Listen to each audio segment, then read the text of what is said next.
I don't like driving at night, especially through empty rural areas, but sometimes you don't have a choice.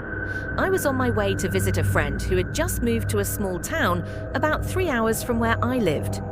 The directions took me through a series of back roads that seemed to go on forever, surrounded by nothing but woods on both sides. The kind of road where you don't see another car for miles. The night was darker than usual, no moon, no stars, just the dull glow of my headlights cutting through the pitch black.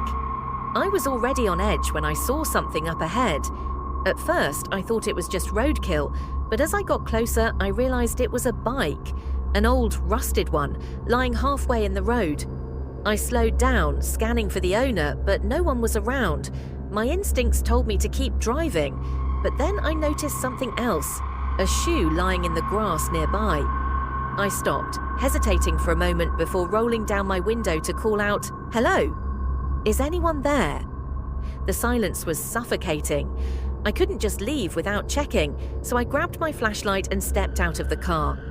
The air was bitterly cold, and every crunch of my boots on the gravel seemed deafening in the quiet night. I walked over to the bike, shining my light around.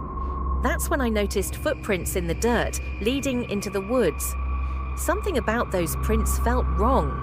They were deep, like whoever made them was running or dragging something heavy. Against my better judgment, I followed them just a few steps into the trees, calling out again, "Hey, are you okay?" There was a rustling sound, low and deliberate, coming from deeper in the woods. I froze, pointing my flashlight toward the noise, but I couldn't see anything past the first few trees. Then, just as I was about to turn back to my car, I heard it. A low, guttural breathing, slow and deliberate. I don't remember thinking, I just ran.